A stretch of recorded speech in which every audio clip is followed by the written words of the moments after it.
Hello. Welcome to Spooky Shadows. Assam, land of rolling hills, emerald tea gardens, and ancient secrets. Legends whispered through generations, stories of restless spirits and haunted places.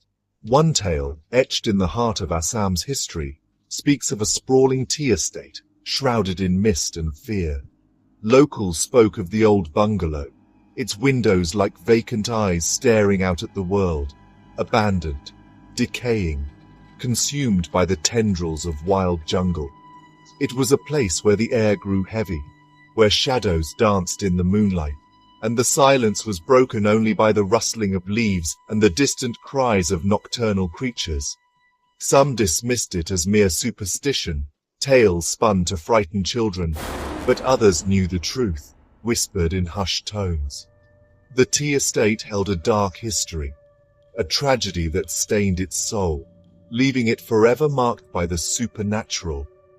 This is the story of that house, the story of the haunted tea estate of Assam. The tale began a century ago, during the height of the British Raj.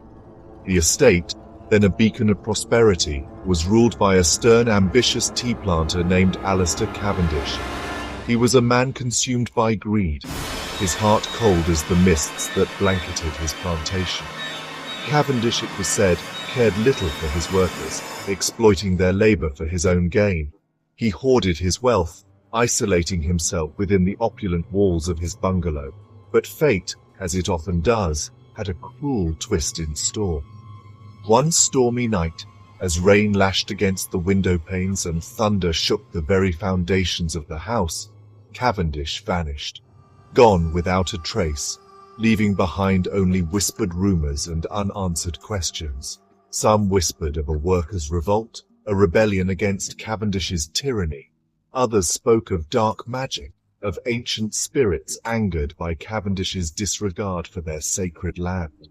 Whatever the truth, Alistair Cavendish was never seen again. With Cavendish gone, the tea estate fell into disrepair. The workers, freed from their oppressive master, abandoned the place, unwilling to remain on land tainted by tragedy and fear. The bungalow, once a symbol of colonial extravagance, became a hollow shell. Its once grand facade crumbled, overtaken by vines and creepers. The manicured garden surrendered to the relentless embrace of the jungle. Years turned into decades, and the tea estate faded into obscurity, becoming nothing more than a ghost story whispered around flickering campfires. But the land, it seemed, had not forgotten its past. The spirit of Alistair Cavendish, bound to the place of his demise, lingered. It was on a humid evening, as the sun began its descent, casting long, eerie shadows across the tea gardens, that we stumbled upon the haunted estate.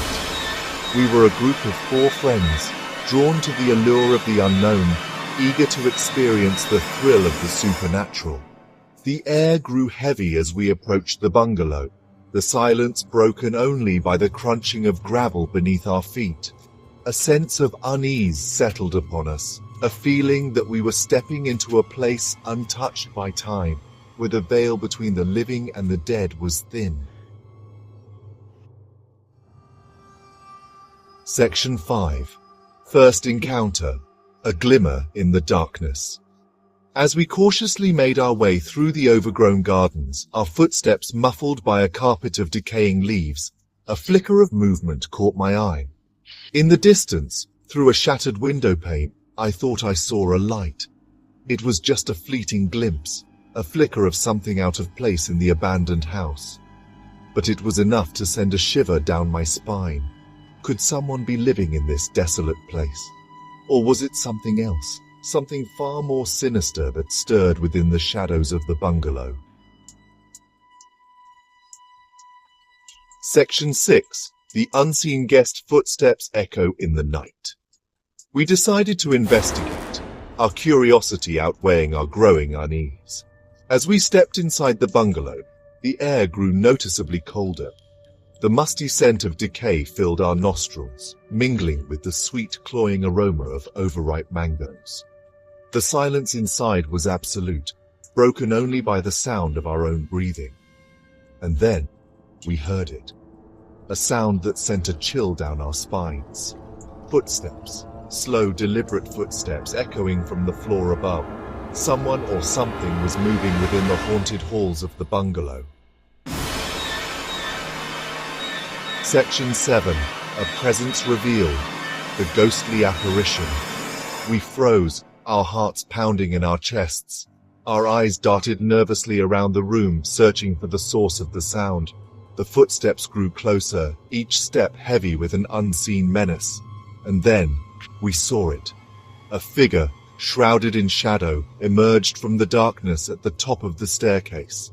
Its eyes, two glowing embers in the gloom, seemed to pierce through us, chilling us to our very core.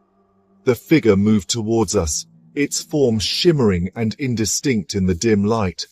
We were paralyzed with fear, unable to move, unable to breathe. This was no living being. This was the spectre of Alistair Cavendish, returned from beyond the grave. Section 8. Fleeing in terror, a desperate escape. As the ghostly apparition descended the stairs, its presence radiating an icy cold that chilled us to the bone, we finally snapped out of our terrified trance. We turned and ran, our fear lending us an almost superhuman speed. We bolted through the crumbling corridors, desperate to escape the clutches of the haunted bungalow. The footsteps followed in hot pursuit, relentless, echoing our terror. We burst out of the house and into the relative safety of the overgrown garden, our lungs burning, our hearts pounding. Section 9. The lingering fear, forever haunted. We didn't stop running until we were far from the tea estate, until the imposing silhouette of the bungalow was nothing more than a distant memory in the gathering darkness. We never returned to the haunted estate, but the memory of that night, of the chilling apparition and the relentless footsteps, stayed with us, forever etched into our minds. The haunted tea estate of Assam remains, a testament to the darkness that can linger in the hearts of men and the restless spirits that haunt the land. It is a place where the past refuses to die, where the boundary between the living and the dead is blurred. And sometimes, in the stillness of the night, when the wind whispers through the tea gardens, one can almost hear the echo of slow, deliberate footsteps, a chilling reminder of the ghost of Alistair Cavendish.